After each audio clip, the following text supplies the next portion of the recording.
여러분 안녕하세요. 오늘은 조금 신비롭고도 우리 삶에 있어서 아주 중요한 주제를 함께 나눠보도록 하겠습니다. 바로 영혼이 길을 잃었을 때 무슨 일이 일어나는가 하는 제목의 이야기인 것입니다. 우리는 모두 이 육신, 우리 이 몸이라는 집에 살고 있는 영혼인 것입니다. 그런데 어떤 특별한 상황이 닥치면 무슨 준비가 있는 게 아니라 갑자기 사망할 수도 있잖아요, 사람이. 그런 경우가 많습니다. 교통사고를 당한다든지 여러 가지 이유로 인해서 갑자기 어디로 가야 할지 모르는 경우가 생기게 된다고 합니다. 참 심각한 거는 사람이 죽었는데 자기가 죽었는지 모르고 돌아다닌다는 것입니다. 죽었는지 전혀 모르고. 그런데 죽은 걸 아는 거는 왜 알게 되느냐? 호명즉지라 그랬잖아요.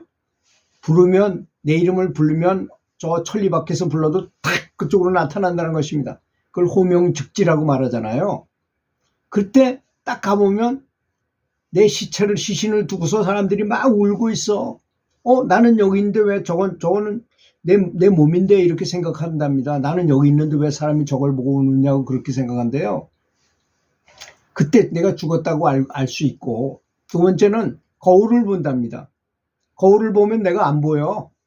거울 속에 내가 영혼의 존재이니까. 그래서 알게 된다고 합니다. 어떤 사람이 큰 사고를 당하거나 갑작스럽게 큰 슬픔 속에서 죽음을 맞이했다고 가정해 봅시다. 너무나 충격적이고 갑작스러운 이별인 것이죠. 그러면 영혼은 제때 준비를 하지 못한 채 어쩔 수 없이 몸에서 떠나게 돼요. 그러면 방향을 잃어버리게 되고, 그 사람이 연부를 한 것도 아니고 수행을 한 것도 아니니 방향을 잃고 어디로 가야 할지 몰라서 아주 극도의 혼란에 빠진다고 합니다. 그렇게 사랑과 영혼이나 이런 영화에 보면 그런 모습이 나오잖아요. 사람이 죽어가서 몸에서 팍 빠져나가서 보니까 어떻게 할지를 모르겠다고 이렇게. 그래서 연부를 하고 수행하는 것은 그런 걸 대비하기 위해서인 것입니다. 그때 영혼은 이렇게 말할 수 있습니다. 나는 지금 어디 있지? 왜 갑자기 이렇게 됐지? 앞으로 뭘 해야 하지? 이렇게 방황하다가 괴로움과 고통 속에 머무르게 되는 경우가 있다고 합니다. 이것을 우리는 흔히 홀령 또는 유령이라고 부르기도 하죠. 떠돌아다니는 영혼이 됐다는 얘기죠. 그런데 더 놀라운 사실은 이런 의식이나 잠재의식이 단순히 떠돌기만 하는 게 아니라 때로는 물질이나 땅, 심지어는 토양에까지 스며든다는 것입니다. 시간이 지나면서 그것이 식물이나 나무의 모습으로 나타날 수도 있다고 그래요. 그래서 시골에 오래된 나무가 하나 서 있는데 마을 사람들은 그 나무를 함부로 자르지 않았다고 합니다. 이유를 물어보니 그곳에서 오래전 갑작스럽게 세상을 떠난 사람이 있었다는 것입니다. 사람들은 그 영혼이 나무에 깃들어 있다고 믿었고, 실제로 그 나무를 만지면 알 수 없는 서늘한 기운이 느껴진다고 합니다. 그래서 왜 큰 나무를 잘랐는데 사람이 죽거나 이런 경우가 있잖아요. 그게 그래서 그렇다는 것입니다. 물론 과학적으로 설명하기 어려운 부분이 있어요. 그러나 불교적인 관점으로 본다면 충분히 가능한 이야기라고 할 수 있습니다. 영혼이 방황하다가 그 업의 힘으로 특정 물질 속에 머물게 되는 것을 말하는 것이죠. 그런데 여기서 중요한 것은 이것이 자연스러운 진화 과정이 아니라는 것입니다. 그렇잖아요.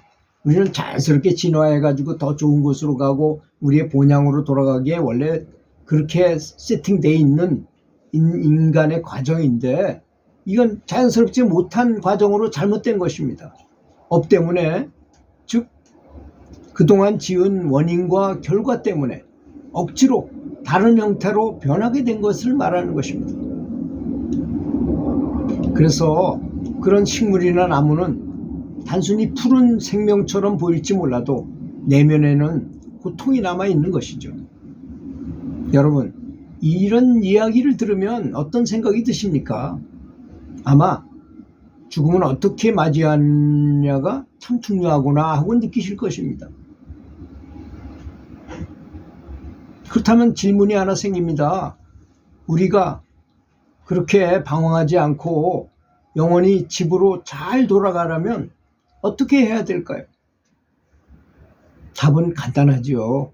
살아있는 동안 수행을 해야 한다는 것입니다. 수행은 단지 조용히 명상만 하는 것이 아닙니다.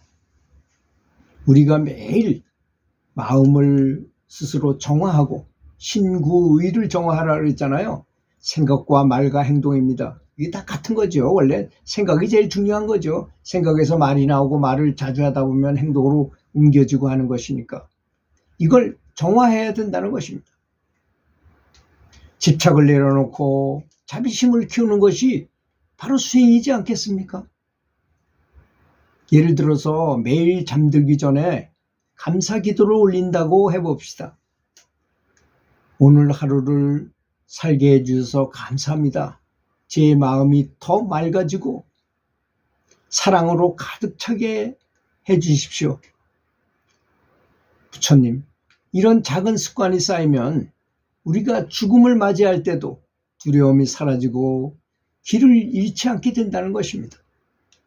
또 하나의 비유를 드리죠. 여러분이 낯선 도시에 혼자 떨어졌다고 상상해 보세요. 아는 사람도 아무도 없고 휴대폰도 없고 아무 지도도 없고 길도 모릅니다. 얼마나 당황스럽고 두려웠겠어요. 잠은 어디서 자야 되고 밥은 어디서 먹어야 되나, 돈도 없고 아무것도 없을 때. 그런데 만약 그 도시 지도를 미리 외워두면 어떨까요? 어디로 가야 할지 알기 때문에 불안할 필요가 전혀 없게 되는 것입니다. 우리가 연불하는 이유, 수행하는 이유도 바로 그런 것입니다. 마찬가지인 것입니다. 수행을 하는 것은 마치 내세의 지도를 준비하는 것과 같습니다. 죽음이 갑자기 닥쳐와도 길을 잃지 않고 고향 집으로 곧장 돌아갈 수 있게 되는 것입니다. 그래서 여러분, 오늘 메시지를 꼭 기억하시기 바랍니다. 죽음은 끝이 아닙니다. 하지만 준비되지 않은 죽음은 영혼을 방황하게 되고 때로는 고통스러운 모습으로 유령으로 남게 된다는 것입니다. 반대로 준비된 죽음, 수행으로 마음을 닦은 사람은 죽어도 마치 고향으로 돌아가는 여행처럼 아프지도 않고 편안하다는 것입니다.